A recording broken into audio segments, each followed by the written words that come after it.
एक दिन सुबह सुबह गीता ने राहुल को जगाया और बोली, बेटा, आज घर में खाना बनाने के लिए लकड़ियाँ नहीं है। क्या तुम जंगल से कुछ लकड़ियाँ ला सकते हो? राहुल ने मुस्कुराते हुए कहा। जरूर माँ, मैं अभी जाता हूँ। वह अपनी पुरानी कुल्हाड़ी उठाकर सोनपुर जंगल की ओर चल पड़ा। सोनपुर जंगल बहुत घना और रहस्यमय था। कहा जाता था कि यहाँ कभी राजा वीरसेन का शासन था और उसका खजाना आज भी कहीं इसी जंगल में छिपा हुआ है। लेकिन राहुल को इन बातों पर विश्वास नहीं था। वह तो बस लकड़ियां काटकर अपना काम पूरा करना चाहता था।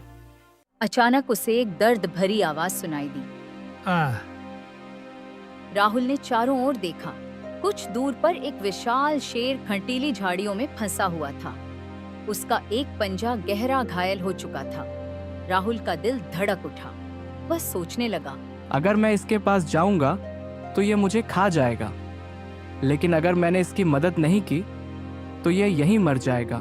डरते डरते राहुल शेर के पास गया और बोला, डरो मत, मैं तुम्हारी मदद करूंगा, लेकिन वादा करो कि तुम मुझे नहीं खाओगे। शेर ने धीरे से सिर हिलाया, मानो वह राहुल की बात समझ गया हो। राहुल ने धीरे धीरे कंठीली झाड़ियों को हटाया और शेर के पंजे से कांटा निकाला। जैसे ही शेर आजाद हुआ, वह राहुल के सामने खड़ा हो गया। तभी अचानक शेर ने इंसानी आवाज में कहा, धन्यवाद मेरे मित्र। राहुल का मुंह खुला का खुला रह गया। राहुल की आंखें फटी की फटी रह गईं जब उसने शेर को इंसानी भाषा में बोलते सुना। वह हक्का बक्का खड़ा रह गया। उसका पूरा शरीर कांपने लगा। तुम बोल कैसे सकते हो? वह घबराई आवाज में बोला। शेर ने अपने विशाल सिर को झुकाया और एक गहरी सांस लेते हुए कहा, ये एक लंबी कहानी है मेरे मित्र। बैठो, मैं तुम्हें सब कुछ बताता हूँ। राहुल ने सावधानी से एक पेड़ के नीचे बैठकर शेर की ओर देखा। शेर ने अपनी कहानी शुरू की। बहुत साल पहले की बात है, जब मैं छोटा शावक था। एक दिन जंगल में महात्मा विश्वंभर नाम के एक संत आए थे। वे गहरी तपस्या में लीन थे। उस समय एक खूंखार भेड़िया उन पर हमला करने वाला था। मैंने उस भेड़िए को रोक दिया और उससे लड़कर संत की रक्षा की। राहुल की आंखें चौड़ी हो गईं। फिर क्या हुआ?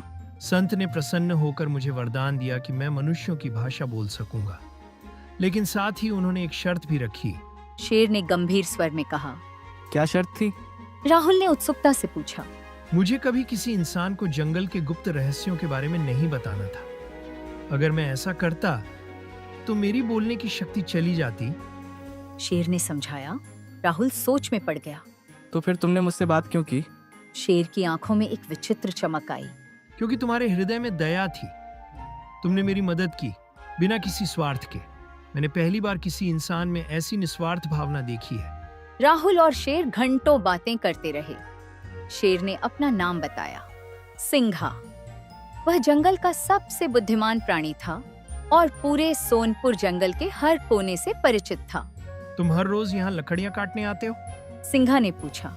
राहुल ने उदास स्वर में कहा, हम बहुत गरीब हैं। माँ और मैं मुश्किल से 2 वक्त की रोटी जुटा पाते हैं। सिंघा ने सिर हिलाया। मैं तुम्हारी मदद कर सकता हूँ। तुम अच्छे इंसान हो राहुल। तुम्हारी मेहनत का फल मिलना चाहिए। राहुल ने आश्चर्य से देखा। कैसे? कल सुबह तुम फिर यहाँ आना। मैं तुम्हें कुछ ऐसा दिखाऊंगा जो तुम्हारी जिंदगी बदल देगा। सिंघा ने रहस्यमय ढंग से कहा। राहुल ने सहमति में सिर हिलाया। शाम हो चुकी थी और उसे घर लौटना था। मैं कल जरूर आऊंगा सिंघा। धन्यवाद।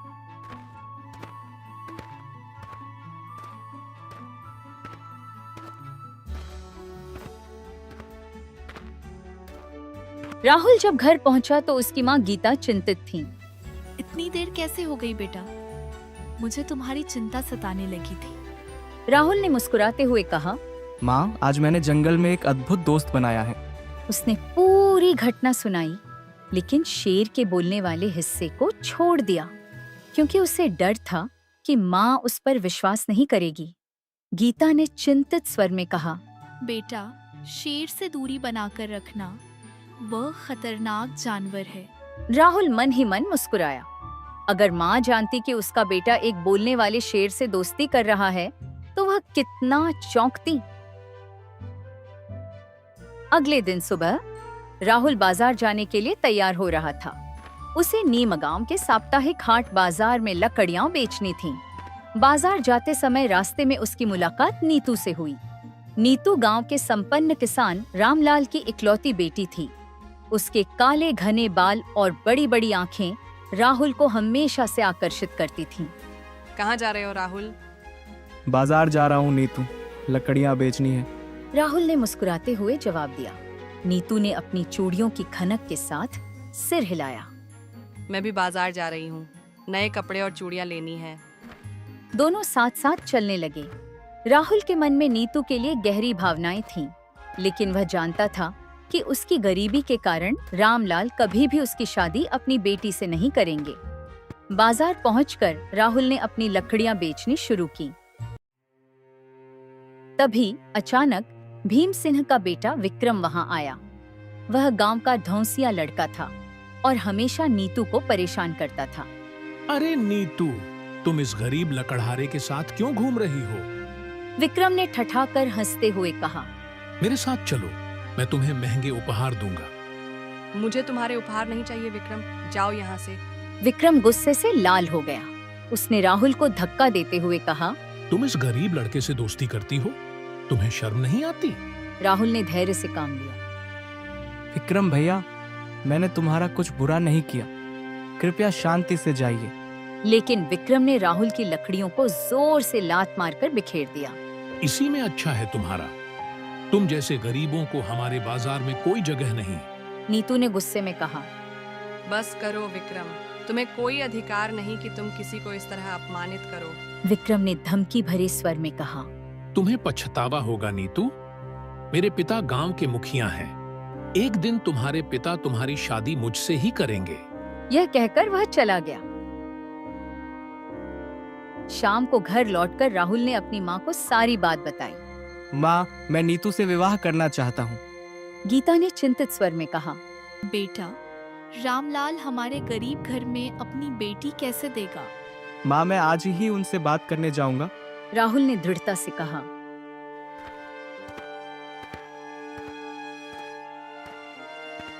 रामलाल अपने आंगन में बैठे थे जब राहुल ने प्रणाम किया। क्या बात है राहुल? रामलाल ने उत्सुकता से पूछा। चाचा जी, मैं आपकी बेटी नीतू से विवाह का प्रस्ताव लेकर आया हूँ। एक पल की खामोशी के बाद रामलाल का चेहरा कड़ा हो गया। तुम, एक गरीब लकड़हारा, मेरी बेटी का हाथ मांगने का साहस? चाचा जी, मैं बस। रामलाल ने हाथ उठाकर रोक दिया। मेरी बेटी का विवाह भीम सिंह के बेटे विक्रम से तय हो चुका है। तुम्हारी हिम्मत कैसे हुई यहाँ आने की? पर्दे के पीछे से नीतू सब सुन रही थी। वह तेजी से बाहर आई। पिताजी, मैं विक्रम से नहीं, राहुल से प्यार करती हूँ। चुप, अंदर जाओ। नीतू की आंखों में आंसू थे जब वह राहुल की ओर देख रही थी। राहुल ने मुट्ठी बांध ली। नीतू, मैं तुम्हारे पिता को दिखा दूंगा कि मैं तुम्हारे योग्य हूँ। रामलाल ने व्यंग्य से कहा। जाओ, पहले अपनी गरीबी दूर करो, फिर सपने देखना। घर लौटते हुए राहुल ने सोचा। अब मुझे सिंघा से मिलना होगा, वही मेरी मदद कर सकता है। उसकी आंखों में एक नई दृढ़ता थी। वह जानता था कि अब उसे अपने प्रेम के लिए लड़ना होगा। दोपहर बाद राहुल फिर सोनपुर जंगल पहुंचा। सिंघा एक बड़ी चट्टान पर बैठा उसका इंतजार कर रहा था। तुम उदास लग रहे हो मित्र। सिंघा ने पूछा। राहुल ने पूरी घटना सुनाई। सिंघा ने गहरी सांस ली। मैं समझता हूँ, तुम नीतू से प्यार करते हो, लेकिन तुम्हारी गरीबी तुम्हारे रास्ते में रुकावट है। राहुल ने सिर झुकाया। हाँ सिंघा, मैं क्या कर सकता हूँ? मैं तो सिर्फ एक गरीब लकड़हारा हूँ। सिंघा ने अपनी पूंछ हिलाई। मैंने कल वादा किया था ना कि तुम्हारी मदद करूंगा। आज मैं तुम्हें राजा वीरसेन के खजाने के बारे में बताऊंगा। राहुल की आंखें चमक उठीं। क्या सच में? लेकिन तुम्हारी बोलने की शक्ति। सिंघा ने गंभीर स्वर में कहा। मैं जानता हूँ कि इसका मतलब मेरी आवाज खोना होगा, लेकिन तुम मेरे सच्चे मित्र हो राहुल। तुम्हारी खुशी के लिए मैं यह कीमत चुकाने को तैयार हूँ। राहुल की आंखों में आंसू आ गए। नहीं सिंघा, मैं तुम्हारी आवाज नहीं खोने दूंगा। तुम मेरे एकमात्र सच्चे दोस्त हो। सिंघा ने मुस्कुराते हुए कहा। तुम्हारी यही निस्वार्थ भावना मुझे तुम्हारी मदद करने के लिए प्रेरित करती है। चलो, मैं तुम्हें वह रास्ता दिखाता हूँ।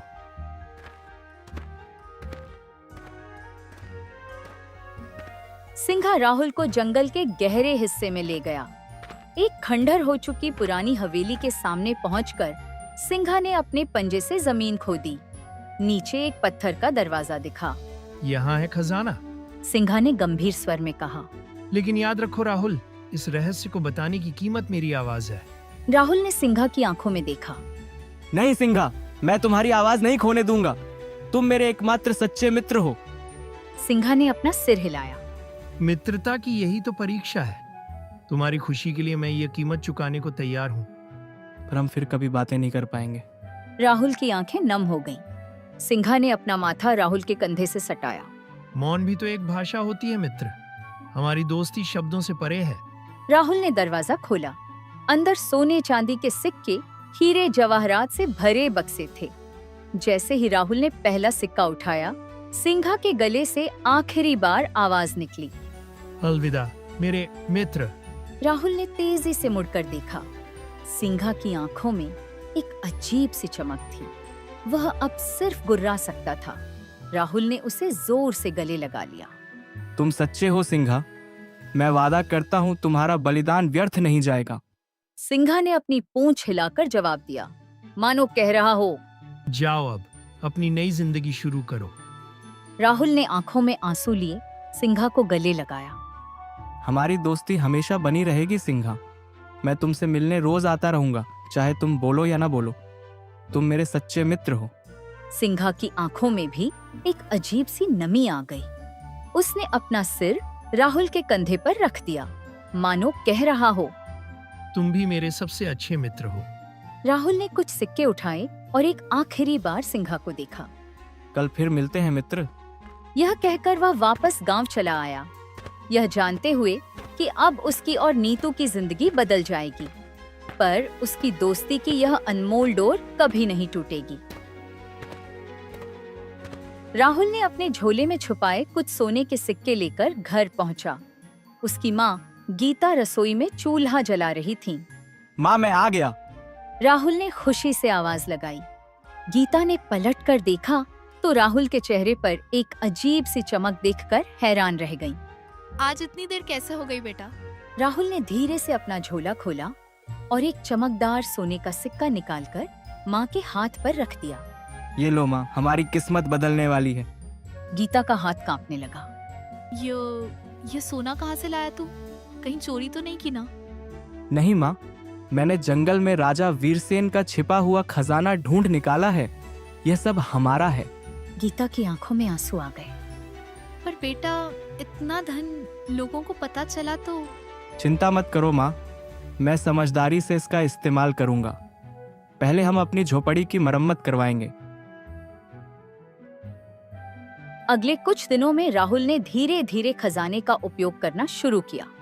उसने अपनी टूटी झोपड़ी की जगह एक सुंदर पक्का मकान बनवाया। पास के उपजाऊ खेत खरीदकर किसानों को काम पर रखा। गांव के जरूरतमंदों को अनाज और कपड़े बांटे। एक दिन जब राहुल बाजार जा रहा था, नीतू ने उसे रोक लिया।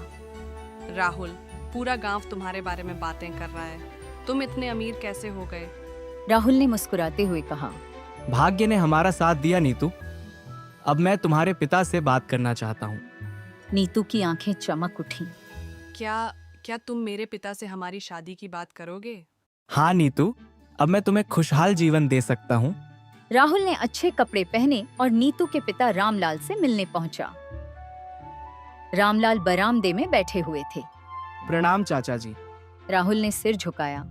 अरे राहुल, सुन रहा हूँ तू बहुत अमीर हो गया है। जी चाचा जी, भगवान की कृपा से। राहुल ने विनम्रता से जवाब दिया।